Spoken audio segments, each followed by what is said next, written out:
Hello, friends, and welcome to today's episode of Booked. I'm your host, Saffron Asteria, and I'm joined today by Uncle Tim McKay. How are you guys doing? How are you doing? I'm good. And I told you, but I mean, as of April 1st, I am actually an uncle now. Yay, So congratulations. yeah, You're going to be the coolest uncle, by the way. I hope so. Yeah. Oh, no, I know that for a fact. You've already been a cool uncle to the internet, so you get to bring it to the real life, which is excellent. Mild irony. My uncle's name is Steve. Oh, that's great. Is he and he's one of my favorite people on the planet. So I kind of aspire to be like Uncle Steve, which makes it really funny because of the Steve, because of evil Steve. Exactly. Yeah. Who is riddled with Stevel. Yeah. We can call him Stevel now. So hello, welcome to the people that have already joined us, whether you're here watching live or you're watching the recording. Still welcome anyway. So we have James, we have Sarah New, we have, oh my god, we've got Sarah again. It's because it moved. We've got Grant Matheson. Hey Grant. And we have Hugh. Hello, hey, Hugh. And we also have, where has he gone? We have Chris. Hello, Chris. Hey, Chris. Yeah. And just for you guys, I did draw a little moustache on my finger because I did shave my beard this morning. Anyway, I can't stop it from showing. There we go. So, for the benefit of those who are watching this and don't know anything about you, could you tell us what sorts of things do you write? Yeah. So, I mean, I am first and foremost a fantasy author. So, I like blending. I tend to, right now, most of my writing sticks in a world that is flintlock fantasy. So that's kind of early modern, technology level, think Napoleonic era. And I love that. Throw in magic and dragons and evil and just having fun in that kind of a world. I'm also a big horror fan. So I like to throw in dark elements. I would call it dark, not grimdark fantasy. I've had debates with readers on this. Some readers are like, no, you're definitely grimdark. So just, I guess, brace yourself. I wouldn't call, anyways, let's not get into that. But yeah, so, I like to play off fantasy though with dark elements. And then I have my Skyfold novella that's more playful heist. You still get some of my darker edge in there a little. You've read it, so you know. Most definitely, yes. Yeah. So, I can't change who I am. It's going to bleed into anything I write. And just having fun and diving into the power of imagination and finding purpose in play, as I like to say. Yeah, that's the core of what you need to know coming into my worlds. Excellent. I've got to ask, because I really have no idea, what is the difference between grimdark and horror? Like, does it matter?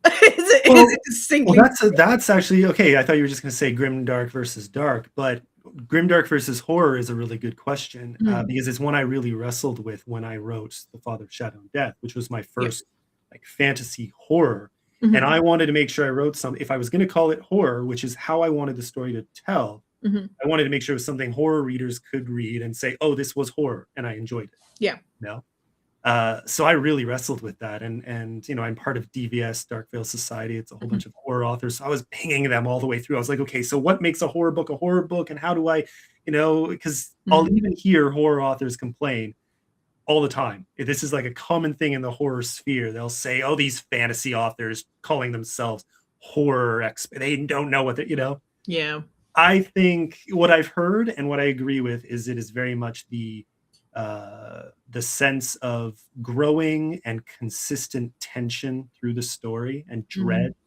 Thus the name horror. Yeah. But it has to be that has to be the main thrust of the story itself. It can't just be a feature. Like, oh, there was a scary scene in this otherwise very epic fantasy book. That's not horror, So like with Father of Shadow and Death, I wanted you the whole way there's like a brief reprieve by design, the quiet before the storm, but other than that, it's a constant high, like just slow burn, climbing tension to the crescendo of terror, that you're supposed to feel throughout. And that's how I would define it. Whereas grimdark is just life sucks. Well, this world sucks and everything sucks and you suck and I suck and let's just all suck together and die. And that's grimdark. Okay. Yeah. So like emo fantasy. Yeah. Yes. That's actually perfect. That is something I'd like, but No, you love horror. I've read some grimdark I really enjoyed, but the Mm. overall attitude of just bleakness doesn't quite do it for me. Yeah. Yeah. I wonder, did you have to change the way that you write to achieve what you wanted to achieve for a father and is it the father? I want to say the father of Shadow and Death. Yeah, that's a good question. Ironically, I think more of the experimenting came with Skyfold. So Skyfold was a big step away from what I did in The Fall of Sylvandria. But also using new tools that I had learned and picked up on, and because I'm just constantly trying to experiment and learn and grow as an author. I'm still in my early phase, I hope. and I put some of those things to the test in Skyfold, got a lot of really positive feedback from that. And so stylistically, that was my experimenting book. Whereas Father of Shadow and Death, I felt just built on that in terms of style. Storytelling, I don't know. I don't feel like I had to change as much. It was just I knew the story that I wanted to tell, and I adopted the style I had already been playing with and told a horror story in that style. Seeing, just the way I structured my scenes and the way I structured my plot development and character building and I don't know. Yeah, weirdly enough, I don't feel like I had to change maybe because I had so many darker elements in The Fall of Sylvandria. That's like I intentionally the opening thrust of The Fall of Sylvandria is meant to feel like creature horror. There's some things I would change going back, but overall that's still very much what I wanted to do. Like, spoiler alert if you read it, like the character is getting chased by a deformed dragon, through some ruins until he finally escapes, and then the story really begins. Oh wow. But I always did that intentionally. I wanted evil to feel like horror. So then I don't know, it just felt like that, but on overdrive was The Father of Shadow and Death, but less action focused and more character. Really focused on the character depth. So you have some. I've only read Skyfold so far. Okay, my TBR is ridiculous. It's could kill me if I stack them all on top of each other. I have stacked. Well, my physical TBR is usually next to me on my desk here, and it's intimidating. Yeah, mine is here. The rest are like digital. But you have a ton of very cool creatures in Skyfold. Do these feature in all of your works? Do you have much like crossover in these different worlds? Because you have different like series. Yeah, as of Skyfold, I have 2 series in the works. Now it'll be a bit before I get back to the Skyfold world, but I want to. There is a connection between the 2 worlds, so there is some, not much, but some crossover. Like some of it is just for fun, or some of it they appear a little differently. Like in Skyfold, you have Fexen, which are kind of like 3-tailed foxes, and the Fexen show up in The Father of Shadow and Death, but they're vicious and terrible and look a bit different. And little things like that are more just little asides. It's little nods between the worlds, but the actual connection, I don't even know if I'll ever actually it's already there. Some people will notice it when they get to the end of Skyfold if they've read the Fall of Sylvandria, but I've kind of done it. Most people won't, and I want it to feel distinct overall. So like certain creatures definitely will never cross over. Like the worlds are meant to be, the vibe. I'll say it that way. The vibe more than the world is meant to feel different. So I do want it to feel like distinct worlds. So how do you, as a fantasy author, create different distinctive worlds without too much crossover? Because I would find that very difficult, because most people that I speak to that write fantasy is like one big world and they just concentrate on little pockets of it. But how do you make them so distinctly different? Well, I'll say this. The reason I won't be going back to Skyfold for a bit is precisely because it's very hard to balance these 2 separate worlds. Yeah, no kidding. So I was about halfway through the sequel to The Fall of Sylvandria when I kind of needed a break, and there was a lot going on at the time. So I took a bit of pause, and then I wrote Skyfold. So Skyfold was meant to be my refresher, my have some fun, write for its own sake, get out of your own head, and just see what comes out the other side. And a lot of fun. And I just let my imagination go wild. It was really just raw creation on the page, you know. The problem was then it was near impossible for me to go back into the sequel to Sylvandria. Because now I had to reread Sylvandria just to get back in the zone, and going through all my notes and my world building, my world Bible, my OneNote, all my different tabs. And it was just, it wasn't that it was too much. I knew everything, and none of the things I reread, like none of it felt like I was capturing anything I had lost, but I couldn't get back into it. So that's why I wrote The Father of Shadow and Death, because I thought, okay, I need to do another act of just raw creation, but in this world. And sure enough, that worked, because I had a hell of a lot of fun writing that book. And then I was back in the zone. So then I was able to dive right back into my sequel, which I'm now 3 chapters away from finishing. Oh, that's exciting. Yeah, like end of April for sure. It'll be done. That's like the absolute latest. Like probably a week per chapter, because these chapters are a little longer. But yeah, like I'm right there, and it's a chunker too. It's going to be longer than The Fall of Sylvandria, not by much, but yeah, which is saying something, because this is, you know, yeah, that's a thick book. this was about 520 something pages. I think this one, well, lengthwise, yeah, like it's probably going to be maybe, I want to, we'll see. I might do some formatting tweaks just to keep it under. Little hack for authors, especially if you use Amazon, Katie, like you have to keep your page count on, if you want to use the same overall formatting between both paperback and hardcover, you have to keep your page count under 550, or they don't allow it. Yeah. So that's kind of that's my absolute limit. I'm like, I can't go over 550. Got that hacks. See, you're getting so much for your money here, guys. Learning today. Those who want it, yeah. I did miss Trinity arriving. Hello. Hey, Trinity. Nice to see you. Trinity's going to be on Bold and Bolding today at 7:30 EST, I think. Nice. Okay. Watch after this. Well, there goes my night. Yeah, there you go. It's difficult having friends that are doing shows, because you're like, well, how am I supposed to eat and stuff? Oh, you can eat and watch, can't you? That's literally what I do a lot of nights. I know half of these authors on these shows, so I'll just, you know, eat while I'm watching and join the chat and have some fun. Great way to learn too, because, you know, you always get little nuggets of wisdom dropped in these chats. And yeah, for sure. Yeah, I'll take anything I can get. We should have called this Teaching Time with Tim. It's good. We could have done. It's not too late. I could probably change it now. Well, now the pressure's on. I have to actually say something, you know, noteworthy.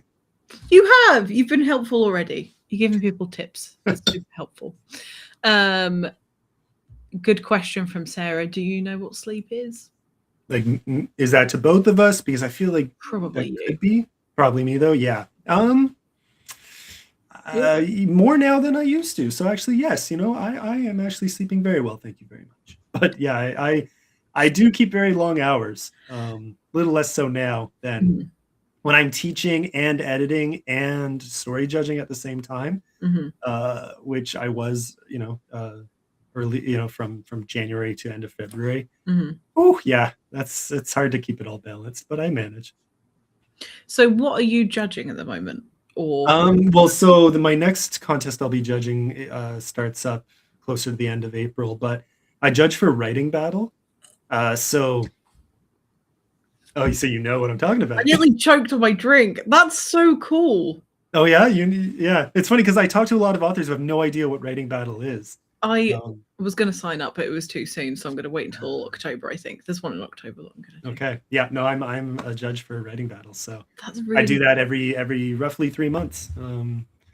That's yeah, so it keeps me busy, but the judging period lasts about a month and a half. Yeah, and it's just to put it in perspective, like the last time, the last contest, the submissions were 1,000-word stories, and most of them end up being right around that mark.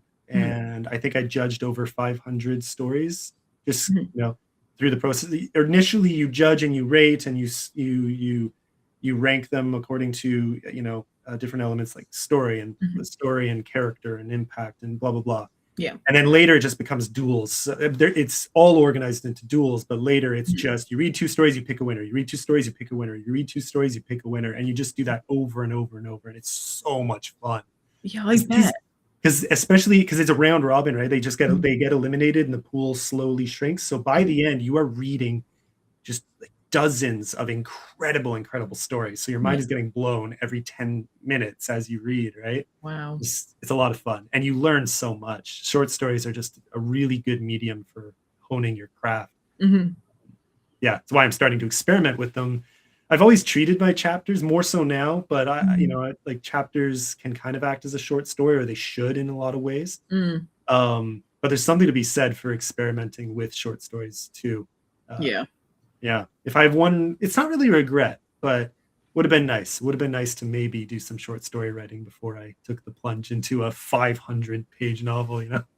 That was a choice Yeah, well, that you in made. my defense, I did write short. I published, Rise of Dresca first, which was about 200 something, Mhm. and then I did same thing with Seize the Zova, and then I turned them into a big novel. So Mhm. I did start like shorter, Mhm. but yeah, it was still a choice. It Do was you also just ignorance, though. Some of these things you learn later, and you're like, oh, I could have done short stories, really. Yeah. Yeah, I hear that a lot actually.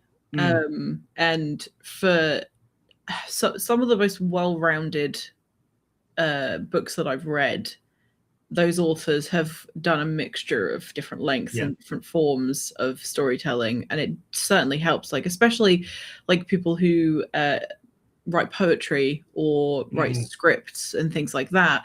You find that they have a different way of structuring their storytelling, and they have a different level of confidence. yeah. Um, I feel like sometimes when I speak to writers, they're almost apologetic about the books that they've written. And they don't say it explicitly like that, but you can tell there's a little bit of shyness around, like, I hope you like it. Whereas, people that have had more experience in even just trying new things or Mm, different ways of getting stories across to people, there's just a different level of yeah. like presentation in the way that they try and market their books and the way they talk about their books, I find. It can backfire too, though, which is interesting. Mm. Uh, you know, and I can think of two examples, one personal and one just other authors I've talked to. Mhm. Because you mentioned poetry and Mhm. prose writing, and I've seen some authors who can do that exceptionally well, Mhm. and sometimes assume it plays well into writing Mhm. longer fiction, and then you see what they've actually written and doesn't always translate. Mm. Because and the point is that different mediums require different, skill sets Oh, for sometimes. sure. Mhm. Which even according to Lang, now this I think is exaggerated, but I remember once I saw a few authors get really touchy on this subject. They only wrote short stories, and they Mm. were very insistent that the skills are not transferable between short stories and novels, or novels and short stories. And I thought they were full of it, absolutely just Mhm. trying to. I think it was more just trying to puff themselves up. Hmm. Now there's absolutely structurally, you Mhm. know, very different limitations on For mediums. But sure. same thing for a novella, right? A novella has Mm. different limitations than a novelette or a short story or a novel Mhm. or a tome. But you know, a lot depends on genre. A lot anyways. But when it comes to, Yeah. in my case, yeah, so not prose, but I came into this out of all my writing experience in academia, Mhm. and then in business and commercial and corporate nonfiction writing. Mhm. Right? So I took a lot of writing courses and a lot of editing courses in the academic environment, and then in the business environment, in my marketing job and my government job. Mhm. And, you know, uh, I knew going into writing fiction the first time that it's not, some of that's very transferable, but it impacts my writing in ways that I have to watch for, Oh, you know, interesting. like, Well. like, like the way I used to, you can see this a lot in Rise of Dresca. I think I wrote Rise of Dresca like a marketer. Uh, Mhm. Interesting. yeah, so copy work principles and the way I would trim sentences, it came out very choppy, very overly punchy, very edited too much. I Gotcha. Okay. needed more of the Mhm. poetic flair and the flow. Like it Mhm. lacked the flow that like you read Skyfold. I think Mhm. Skyfold like flows. Like Oh, you it's should be able to read so it in one fun read. sitting, you know? Yeah, yeah, yeah. I did last night. It was really Yeah, good. so exactly. That is a big change for me from how I used to write, you know? So the Mhm. things that I've learned where I had to unlearn bad habits picked up in other environments, you know? Mm. I think that happens when you try to transfer writing in one domain to another, Mhm. it can be tough. Yeah. Yeah. I think sometimes I don't know if you find this or if I'm just making a really ridiculous point, but I can sometimes tell when I'm reading a book, regardless of the length, that the writer, the author, has not considered that someone that's not in their brain is going to be Mm, reading it. Because there you get like this beautiful middle ground where there's like enough description to help me see what the writer's trying to tell me, but I get to fill in the gaps from my own experiences. And yeah. then you get writers who give like a ton of description, or they just assume that you don't know anything about anything, you've never been outside or looked on the internet or whatever in your whole life. Yes, yeah. And then you get people who just assume that you're going to know everything, and then they skip past really important things, and it makes it so hard to read Yeah. because I'm like, I don't know what you're trying to get at. I don't know what the point of this. Why are you telling me this story? I get you're excited, um, but that must come with experience. I'm sure there Yeah. are like the very tiny percentage of people that are like can do it without even thinking. But that's something I think some writers probably need to consider a bit more.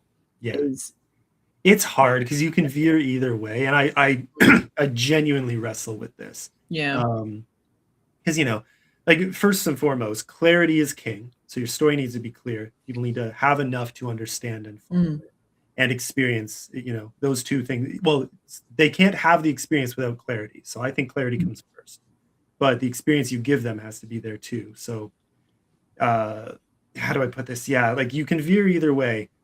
Early on, I definitely veered more in the direction of I don't give a crap if you can't follow, keep up. My 'cause I don't high like books level. I do not like books that handhold. I hate it. I No, me neither. absolutely hate it, Yeah. and I veered too far in that direction, but I also didn't care. I Mhm, thought, "You know what? I'll get feedback, see what people can handle, and then I'll adjust accordingly." mhm, So, I learn as I go. That's just how I am. So mhm, then the next book, I tried to do a little less hand holding, but still just a tad less, just to, constantly experimenting to find that warm spot, that sweet spot you're talking about, where, mhm. but the other side, especially as a fantasy author, the stereotypical Tolkien 10-page tree descriptions, no one wants that either. Yeah, And it's so hard. Uh, yeah, yeah. It's very difficult. In my opinion, it's very difficult to master. And yeah, sometimes I can forgive it if the story itself is interesting enough. I can't if it's a very long book. yeah, So to read like full length fantasy, like proper chunky, you can build a house with it fantasy, it has to be perfectly down the middle for me. yeah, Otherwise, I get fatigued because I don't like having to read a lot of description because I'm like, I have an imagination. But I also appreciate that not everybody plays a movie in their head when they read a book. mhm, And that's something I always forget as well, is that people's brains work completely differently to one another, and we've all had totally different experiences. And yeah, I don't know. You can't always please everyone, but yeah. I'm not particularly easy to please. That is a good point though about like, seeing the film in your head, because I'm definitely like that too. I see what I'm reading, Mhm. but I get like I have to remind myself not everyone does. Yeah, There's also just like enough.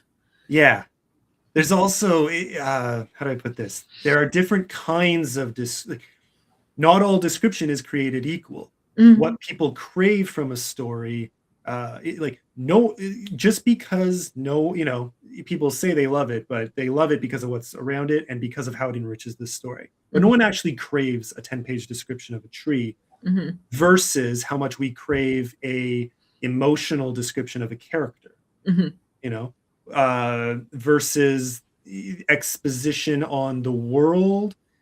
No one wants a 20-page epilogue, or sorry, prologue just talking about the minutia trivia of a world, mhm, right? But they might want, if that history immediately makes us hooked onto a character, or if that mhm, history is really interesting facts about the world that that tie into the story we're about to experience, it has yeah, to be relevant. It can't just be you, bombarding us with trivia, Mhm. right? Right, So I if agree. the information, if the exposition, I find that word better, right? Mhm. If it enriches the experience, the actual reading experience, as opposed to just fleshing out the world for Mhm. its own sake, like it all has to me, my writing, I try to get better at this now more than I used to be. Like right now, everything has to, gear towards that single goal of the experience. So if I'm giving exposition on something, it's not just because, ooh, fun fact about the world I created, look at me. It's like, no. This is going to impact, I hope, on some level, your experience as you journey with these characters. Yeah. Yeah. Do you know what, that does make me laugh, because there are some books that I've read where it is kind of a little bit clear that the writer is showing off a little bit about their imagination. Like, Yeah. this Yeah. cool thing I thought up. It's like, oh, you could have given that to us in bits. We didn't Yeah. have to, like, anyway. But I'm terrible for that as well. I find that I don't consider, like, for example, given the description of a creature, I had to learn that if you're scared of something and you see it, you're not going to go, okay, so that's what his eyes looks like, that's what his head shape is, that's what it smells like, that's what, you're not going to take in all of that stuff. You're going to see the immediate thing and then run away. So yeah, nice compliment from Trinity, by the way. Your worlds feel lived in. There's a real atmosphere there, and it's very well done. I'm inclined to agree with you. Very much enjoyed it. That. And Trinity would know I love her books. I'm starting an arc read of her upcoming one, and I think that's what, 2 weeks now, a week and a half from. Anyways, it's very coming very soon. Yeah. And I've already read book 1, and I need to read book 2, which I have. It's here. It's somewhere here. What am I saying? There it is. Yeah, it's literally right there. So Unbound is I have one more read and then Unbound, but awesome. Trinity, I think, with Bloodbound in particular, I felt, okay, I feel like we came into this fantasy thing from the same spot, so I felt like kindred spirit in terms of writing. I love it. It was just right up my alley. We're very refreshing. Oh, so nice. I always get so nervous reading fantasy for the show. I get so nervous because I don't always like it. I can't help that. It's not something that I get it. But it has forced me to read books that I wouldn't necessarily read. And it has been incredibly helpful. I think it is important to read outside of your genre just to see if there's anything that you can use to improve your storytelling, because it doesn't have to be that genre for you to be able to use the mechanisms within it. It's immensely helpful. It's been helpful to me, even though sometimes it's not easy for me to enjoy. We also have EL Montague. Hello. Hello. How you doing? Yeah, I just read, that's probably on my shelf now too, but I have a few hardbacks of EL's novellas to read through, and I just read through the first that I have from him, of the Magi. Why am I doing this to myself right now? I just finished it the other day. Come on. I'm so sorry, EL. Should we come back to you? Yeah. Okay. Yeah. I had it though. Anyways, great. There it is. Toll of the Magi. It was just the first word was killing me.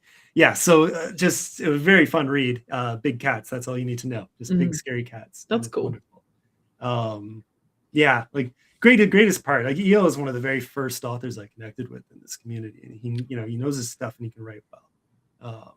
It's just fun. You meet the people you meet, and kind of like you said, getting out of your comfort zone too. Though other authors I've connected with, it helps me to go out of my comfort zone and learn new skills, because everyone writes so differently. For sure. And then my editing and my contest judging constantly expose me, because someone will reach out to me and, hey, you're an editor. Do you edit this? And I'll be like, yeah, why not? There are ones I'll say no to if I just don't feel it's in my skill set, and I limit myself to line and copy editing anyway, so I don't have to worry on the developmental side. But like, I don't want to miss out on stylistic differences that are specific to a genre. And I also do want to be able to catch if there are things like inconsistencies or things that will be jarring to a reader of that genre. I can specifically say, okay, this is, this is off. So I'm careful, but I do try to edit out of my wheelhouse. And it's refreshing, because you pick up on things that you can then bring back. Like, I like fantasy because it's versatile. Incredibly, yeah. so you can have fantasy, you can have sci-fi elements in a fantasy world, you can have, different technological eras, you can have. I Mhm. just saw someone else the other day saying, oh, we need more crime fantasy books, or we need more, like detective in fantasy worlds. I was Oh, like, oh, like that's the point, you can do a lot. So yeah. yeah, like so I feel like I can cheat, I can use other genres and then plug them into my worlds anyway, so I'm constantly just borrowing. At the end of the day, it's fiction. You can do what you want. Yeah. Just like Yeah. it doesn't. You can say fuck the conventions and do whatever you like, but it is, yeah, it's definitely a very versatile genre to play around with. Yeah. Well, we've just been joined by HM Reed as well. Hello. Oh, hey. Nice to see you. Howdy, Mook. Yeah. And okay, as an editor, you might have to think about this. You might not. What is the most difficult genre, Sarah? What's the most difficult genre for you to edit? Or challenging? Well, of those that I've had, I don't know, it's tough. I had one kids book, like it was, well, preteen, I think was roughly the age range it was aiming for. And that was tough, but in a fun way. And I loved, those are the books that got me hooked. So it was very fun to edit, but it meant, I think for the author as well, it was a change from their usual prose style. So part of it is just, if I can effectively adapt to their style of prose, because then that's how I tailor my comments and I tailor my suggestions to an author's style. So I have to be able to adapt it, and I have to be able to enjoy it enough to follow it. And yeah, so that was tougher, not because it was great, really well written, really fun, but just it was not something I had read in a long time. So I had to, I haven't had anything too challenging. Like maybe the exception is really, really, really. This has only happened maybe once or twice. I used to do free chapter edits on X. Or just say, hey, who wants a free chapter edit? I do it now when I have time, but these days like not as often as I'd like. Yeah.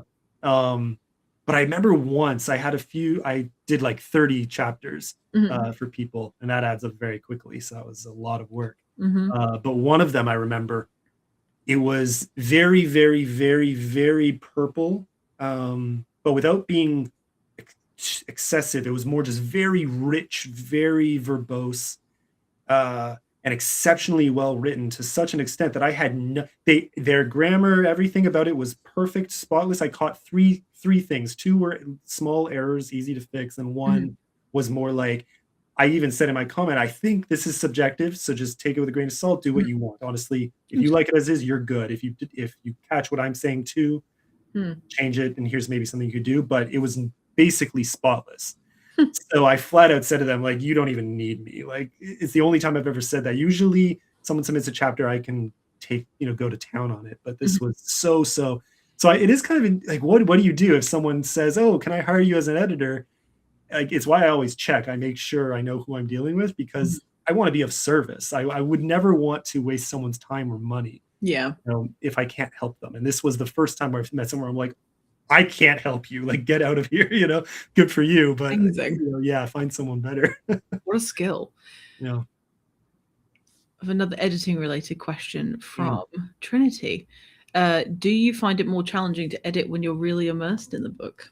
I'm careful of that, because I've definitely had, on the rare occasion, I'm usually, I don't know, my mind gets into two different zones. With editing, it's a very specific. I'll step away if I catch myself just zoning in and reading too quickly or too immersed. I'll usually step back, and I limit myself to how much I'll edit in a day just to avoid that. Because that is a danger. Like, it would absolutely, you don't want to glaze over. So a boring thing can be hard to edit too if you're just glazing through it. Yeah. And but usually then that means there's a lot of work to do. So that work keeps you engaged.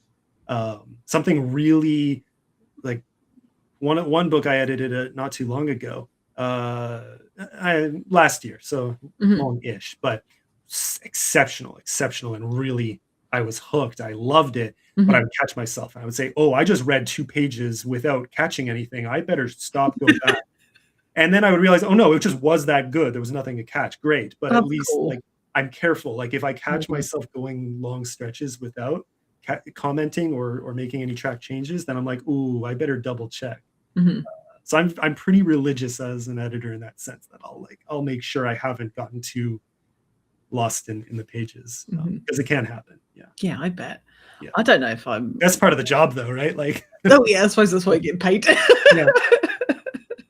Yeah. We also have EL Lyons. Hello. Hey, yeah. Who has gotten a couple of people that don't need her. Yeah. While EL Lyons is around, we may as well drop a little mention of Fantasy for Sale. Would you like to tell us a little bit about that? This new thing that's going on. Absolutely, yeah. I feel like we said something earlier too, and it came to mind, but now the connection's gone. Anyways, yeah. It's so funny that how this started, because it was just, spur of the moment, and April Fool's was coming up, and that just lined up hilariously well. Yes, it did. Because the three of us who are heading it, you've got Matt Falcon, myself, and freaking EL Lyons. Just the absolute best. And when Matt first proposed it, I think it was half a joke, but we, I'm with DVS already, Dark Veil Society, and so I've seen firsthand like just how great and supportive groups like this can be. Now I'm with DVS for horror, but I also write fantasy, and predominantly fantasy, and I felt it was hard to find something like this. And then Matt, out of the blue, without me saying anything, comes and says, "Hey, what do you think about? I've been thinking about starting a fantasy group, And I was thinking," and then he drops a joke about, for fuck's sake. And hilarious. Yeah, and that's how he came up with Fantasy for Sale. He was like, yeah, because then we can talk about books that are for sale on a website. And, this half-assed joke between us, and I said, oh, if you do this, I'm there right away. Do it now, please. And Matt, being Matt, was like, challenge accepted. Oh, he loves a challenge. Yeah. So next thing you know, in the span of very little time, but with a lot, Matt being, the hard worker that he is, and the genius on the tech side, and website design and search engine optimization, all that. I love it. I love working with someone who has a marketing mind like that. Very fun. And then, and we immediately said, okay, EL needs to be in on this because, she's the best, and knows the whole fantasy community, and we both love her. Another one of the very first authors I connected with, and Starlight Jewel is just, I love the way it's written. I would put EL Lyons and Trinity Cunningham basically my two favorite fantasy books in the indie community. They're just that's my style. I just love it. I could eat those books up, so no brainer. And that's why I thought of it earlier too, because Trinity's in the group as well. There we go. So it was a very, very quick process from there of just saying, okay, who can we invite to this? Who would say yes? And we joke about it that we were shocked by how many did. And then on April 1st, we dropped the news to everybody, and just to see how many people would believe it too, because the initials are literally FFS, which is just half the fun. We want you to be thinking of fantasy the next time you drop a "for fuck's sake" on someone. That's perfect. Yeah. And it's just been great. We're closed for now because the numbers skyrocketed so quickly, and we want to kind of solidify everything. You can go on the website now to see what it looks like and the general idea. We're going to keep fleshing it out. The Discord's a ton of fun, place where we all just connect and bounce ideas off each other, let each other know where we're at in our writing, let each other know what projects are coming up that we can support. That's the big thing is, like, social media is great for starting off, but you very quickly get lost in the algorithm, and it's so I have authors who I interact with almost daily, and I still won't see their posts sometimes. And usually when it's most critical, like, oh, I have a new book out, don't find out for another week, So this just gives you a way to I find, like, smaller communities like this, just a really great way to engage with other authors, keep growing. I'm sure. I just saw that. So we had James ask whether they could join FFS, and apparently you guys are closed for submission. Yeah, so for now, that's the thing. We kind of anticipated, because every group that I've seen start up This Mhm. always happens. You get a flood of people saying, "Oh, can I join?" And I get it. And I, Mhm. like I've been turned away from a few myself. So it's part of the game. It's Mhm. part of, and it makes sense. You don't want to grow too fast and then Yeah. lose the ability to manage. I've also been there on my own group without context. I've started groups that have then totally collapsed because I Mhm. grew too big to, without Yeah. knowing. So we're trying to do it right. We're Mhm. trying to make this a resource that everyone involved can get the most out of. And then like we're still engaged with everyone on social platforms, Yeah. like X for me predominantly, but Mhm. like this isn't just for us to support each other. We want to support like all our fantasy friends and Mhm. keep building out, and it's a place for us too. I think the plan is to like our own reviews of books we're reading, so it's a place for us to support others outside the community as well. Mhm. That's cool. Yeah, yeah, like Oh, so it's wholesome. early days, so the goal, I don't think we're going to stick at just this size long term. It's just for Mhm. now we've put a stop just so we can take a Take breath. stock. Yeah. Yeah. No, that's a good shout because I mean, when I started Idiosyncrasy, it wasn't supposed to be like a community Mm. thing. It was more just like trying to get people involved, and that grew too fast, too like. Yeah, And exactly. I was like, oh my god, I need to take this fucking website down. It's going back up at the end of April, but Mm. yeah, it then becomes unmanageable, and then what's the point? What are you Yeah. doing? It's just another thing for people to look at once in a while. But for it to be successful, you need to have people engaged with it and actually working towards it being a success. And if everybody's not pulling their weight, it doesn't help because everybody else is pulling the shared weight and blah Yeah. blah. We also have 2 more people that have joined us. My Yeah. goodness, Tim's bringing the masses. So Amen. is it Eamon? I I would say would Amen, read it but as I Eamon always Holmes, and I forget that your name is Eamon Bradley because I call you Eamon Holmes, and that is a dude from England who presents morning television. And we have Mark. Mark. There we go. Obligatory. Yeah. And thank you, Howdy, Eamon. Mark. Eamon. I think it's Eamon. I always say Amen, but yeah, Yeah. I feel like, and Eamon and I have talked before, and he told me, and I second guess myself every time. Yeah. So I should know, but I always just say Amen because Yeah. it could be wrong. I could be absolutely wrong on that, and if so, I apologize. But I'll probably still end up calling you Amen. It could be pronounced like Eamon. I don't. Phyllis. We just don't know. Great Maybe guy. we'll Anyway, go that's all we with need to know. Simon. We can't say his name, but we love him. Yeah, There we go. he's a good dude. And he's going to be on the show in a few weeks. Which Yeah. yes. Yeah, and Mark too, awesome guy, and he just read Skyfold as well again. Nice. That was kind of a day maker right there. So That's nice. Yeah. Anyways, great guy. Does so much for the community too. So everybody that is watching now, again, whether you're watching the recording or you're watching live, is a legend. Because you're getting involved, and that's super important. It's the only way. Well, it's like the main way of getting the word out there. You can't just be on social media all the time. Sometimes you have to actually interact with people, which sucks. But I'm enjoying this. I like this thing, but the outside of the one-on-one conversations, I find them deeply uncomfortable. I don't like them. Yeah, I mean, I haven't done as many of these, in the last little while, and I miss it. And this is exactly why, because it gives you a chance to actually connect and have a real conversation, go a little deeper. But for sure, it's time. so important. Yeah, it's not easy. I don't know. I had to think about this because I did that talk for the writers workout. Yeah.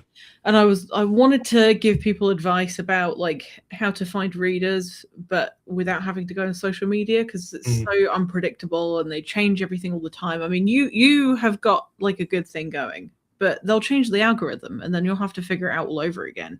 Oh, and I've had to multiple times. Yeah. Oh yeah. It's never a guarantee. Some people, it's funny. I always laugh when I get little hints of people being jealous of like my follower count.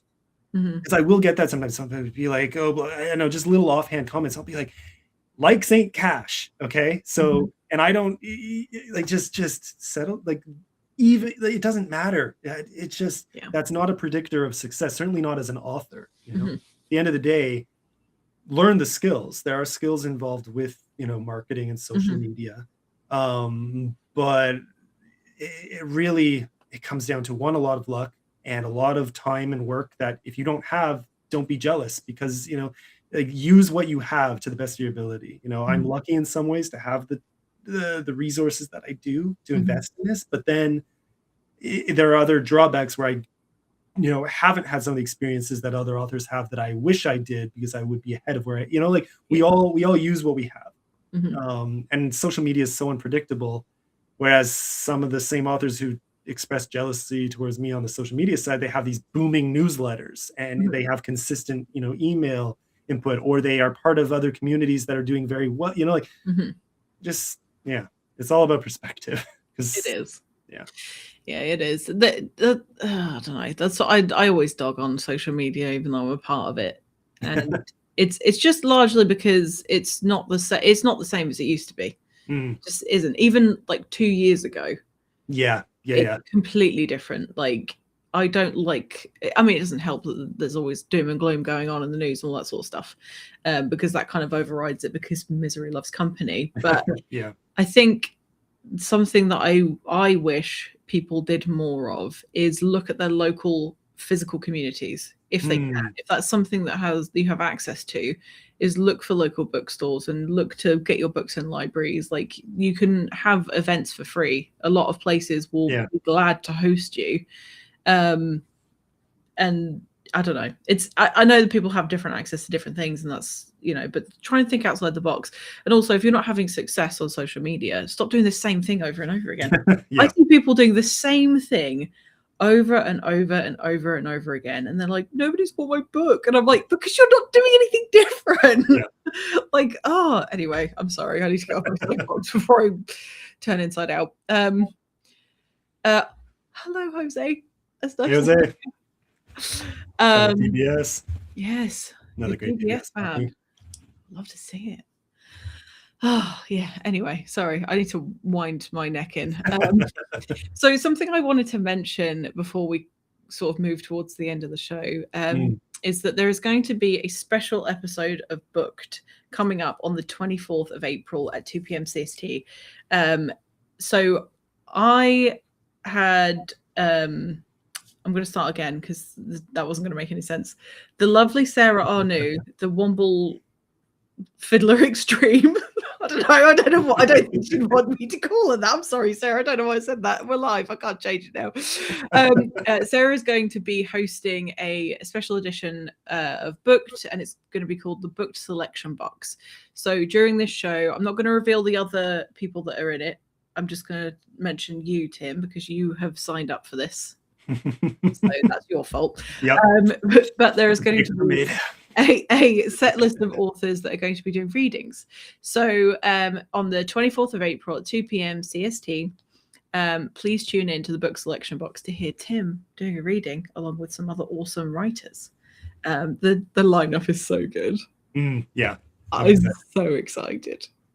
It's going to be so good. Have you already? I'm sorry. I don't know why I called you that. I'm so sorry. I lost the plot. I'm gonna cry. I'm so sorry. The Wombles and I are taking you to court. Yep. Sarah is acting as the Womble's lawyer. Yep.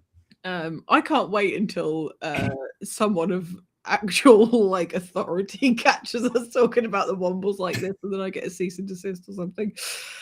Anyway, so yeah, what kind of thing are you going to read? Are you going to read something that you've already published? Are you going to read something new?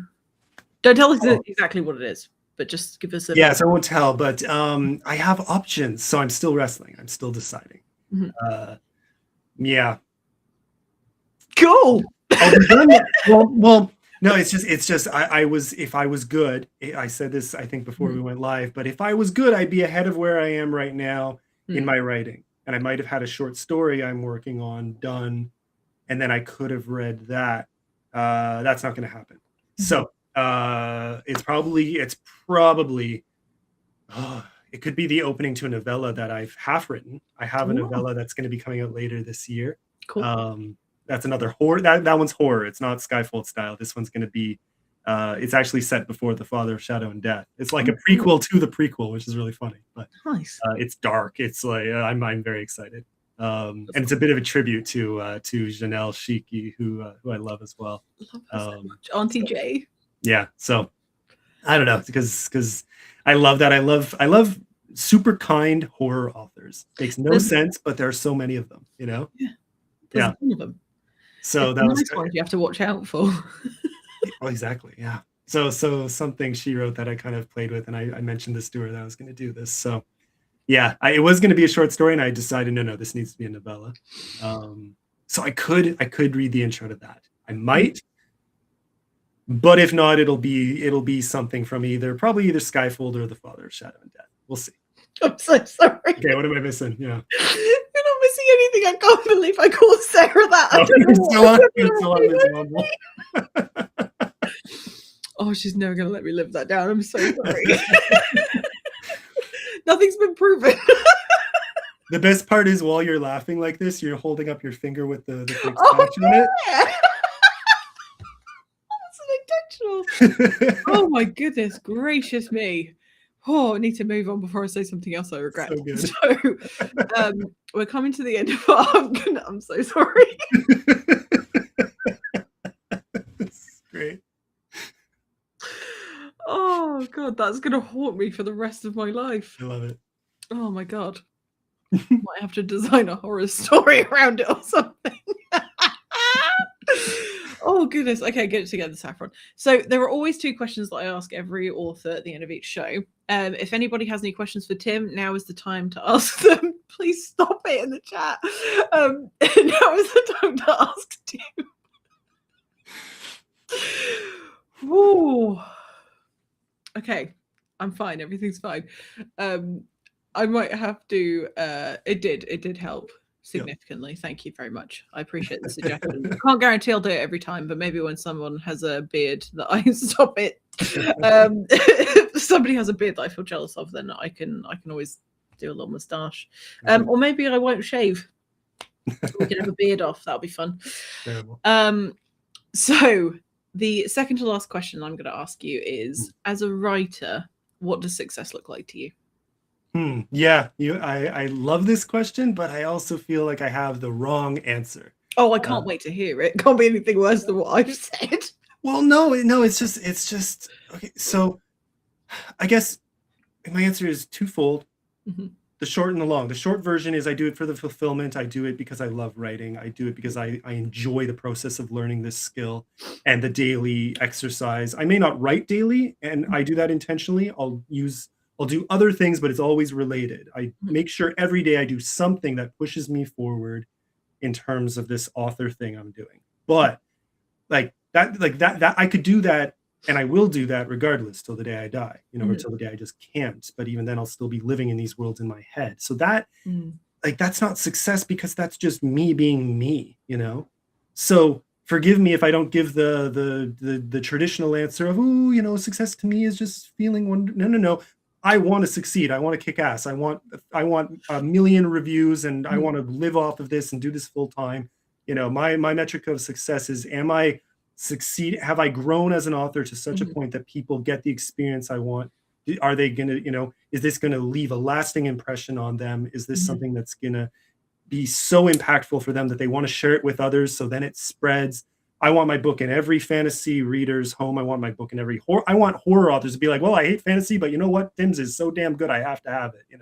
Like, I want to keep going until, forgive me for, I want that. I'm going to keep going until I get there or die trying. There is nothing to forgive. You have to have your own measure of success. Otherwise, what's the point in doing anything? Yeah. There has to be. I want the money and the glory and all that stuff you're not supposed to want, but yeah. Everybody wants that. They're just too afraid to say anything. Exactly. Like, I do feel like there are different levels of feeling satisfied and feeling as though you've been successful. Like finishing the book, that's the level of success. Getting it out there, that's a level of success. Making improvements to your craft, that's a level of success. Yeah. Like the ultimate level of success is like, yes, I've absolutely fucking made it. Of course.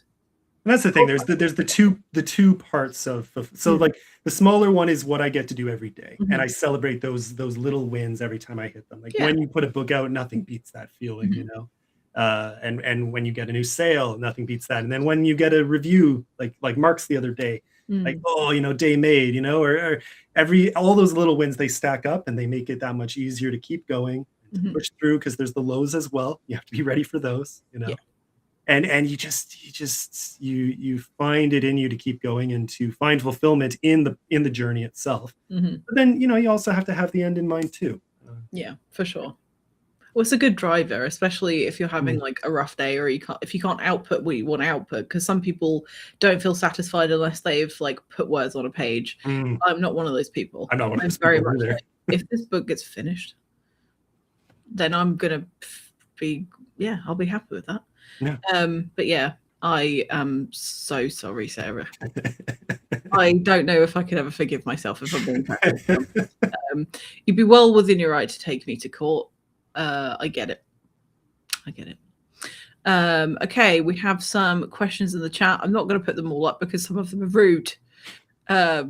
Okay, so we have Grant. Do you have a favorite mythical creature, and why not wolves? It might be wolves. Why not wolves? No, it's not as much. I like wolf themes, and I like tying a wolf somehow into my stuff. So far, I always have, just as part of that is a nod to a central theme in my first book. But yeah, and actually part of the wolf thing is a nod to the never-ending story. So that's part of where that comes. I love that. Yeah. What's the Gorm? The bad wolf, the evil wolf in that. I always forget the name. I only remember that scared the living shit out of me as a kid. And so that's literally all that comes from. It's just like that wolf scared the hell out of me, and I need that in my psyche. It bleeds into my books. That's all. I love that. That's great. That's why I chose a wolf as like the image of just pure freaking evil in my Draymare world, in Sylvandria and the Father Shadow and Death. Yeah. I have to point out, Grant, I don't want to be a dick or anything, but wolves aren't mythical. They aren't, yeah. So I got my mythical version, but okay. Actual mythical beast, that would be my favorite. If I can't say dragon, which is too... You think you can't say dragon? You can't, it's just everyone likes... Well, everyone should like dragons. So when people are like, oh, there are too many dragons, I don't like dragons. Like, shut up. I just... Have some whimsy. I love dragons. Just don't.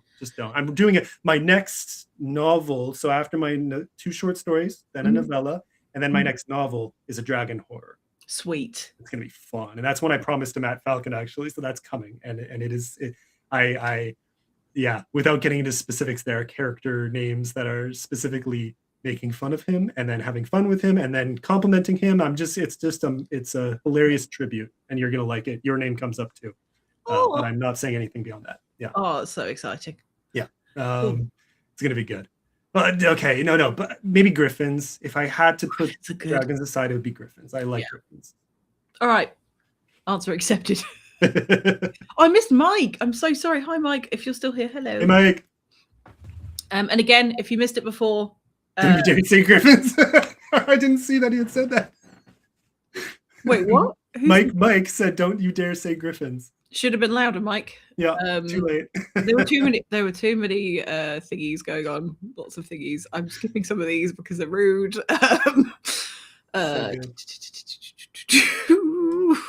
can't say dragon from E Alliance. Oh my god! Hang on. Yeah. No, but I know I'm not drinking whiskey. I'm drinking a cola flavored drink. I should be drinking whiskey, but I'm just having a late day coffee. So. Oh, yeah, I love a coffee. I really like coffee. Today's been bad. I've probably had way too much coffee today. But that's only a thing if you can start seeing smells and hearing colors. I'm not. So you know what? That's fair. I'm feeling fine. I'm sorry about my dog. She wants to be a part of this, and I said no. You can't read or write. Okay, so. Oh, hello. We also have somebody else. Hello, A. Campbell. Hey. See you. I'm trying to figure out which ones are questions or which ones are just comments that are being sassy, because there's so much sass going on in the chat today. It must be. I attract a sassy crowd. Let's put that. You do. You're super nice, but you've got some sass to you, and I quite absolutely. I love that very much. And we also have Steve Stark. Hello. Hey, Steve. Yeah, Steve said he was coming. Awesome. That's so cool. Is my dog a mythical creature of legend? No, she's just got anxiety. She has to take medication because she's anxious. There you go. That is not mythical. She's just a sad case. Anyway, so my final question that I always ask at the end of every show is, if you could go back to a time when you first started writing, let's go with fiction, because I know that you've had a lot of experience with different methods of writing. Mm-hmm. When you first started writing fiction, if you could give yourself any advice, what would you give? Well, I think I've mentioned this before on other shows, but when I first wrote fiction, I was at 10 years old. Oh. And I made it about a page in. I showed it to my best friend at the time, and I say at the time intentionally because of what followed. I'm kidding. Great guy. Anyways, but he looked and he said, at 10, I think, yeah, we were 10 years old, and he said this. He used this word at the time, which made it sting more because I didn't know what it meant. He said, too derivative. It's like, what's derivative? And I looked it up, and I was like, oh. What school did you go to? Catholic. Okay. That'll do it. That'll do it. Anyways, it was one of those, if I have any regret, anything I could have learned, I should have he wasn't wrong, because what 10-year-old doesn't write derivative things? Lord of the Rings came out that year. Of course it was derivative, like that was the first, anyways, that's a whole other story. But what I needed to hear back then, it took me the rest of my, childhood and most of my adult life to realize, learn as you go.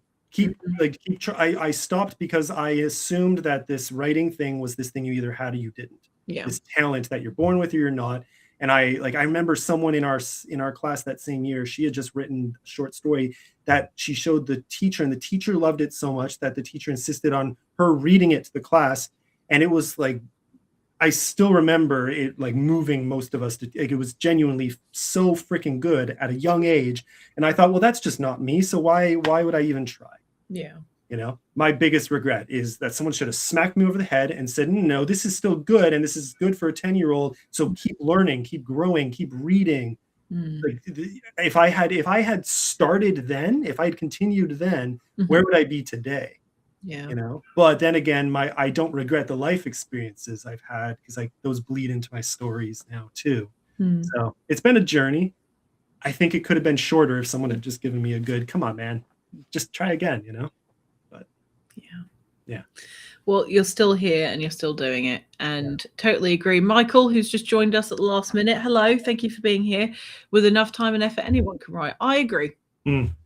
I agree, for sure. And sometimes it takes people a little bit more effort. Sometimes you have to put in a different style of effort. Like, for example, if you have dyslexia, I was speaking fucking hell. That's not a good advertisement, is it? I have spoken to other authors who do have dyslexia, and they just have to adapt to work in a way that's comfortable for them, in a way that's possible for them. So whatever the barrier is that you have for not writing, in this day and age, in the year of 2026, I'm sure that there are tools that you can use. So don't let it scare you. Yeah. Just do it anyway. It was lovely to speak to you today. I got distracted by the chat for a second. I'm going to close it. It was lovely to speak to you today. Thank you so much for being on the show. It's been a long time coming. I can't believe it took me this long to get you on. I appreciate it. Yeah, I know this was a blast, and no surprise there. Oh, thank you. I'd like to make a formal apology to Sarah Arnu for your names. I just like that to go on record. I don't think that's going to fix anything. But I'm super pleased that everybody got to make it today. If you're watching the recording, if you're watching it live, I so appreciate you. If you don't follow this channel already, please do, because then that helps me to get these authors in front of more readers. So it's free as well. So just follow it. That'd be nice. You haven't got any other news coming out. 24th of April, come and watch Tim do a reading for the book selection box hosted by Sarah Arnu. And yeah, I think that's all the things that I'm supposed to say. So I'm going to wave now. And it's nice to see if Sarah doesn't accept my apology, and we're going to end it there. So goodbye, everybody. And I'm going to go grovel to my friend. Goodbye. Cheers, everybody.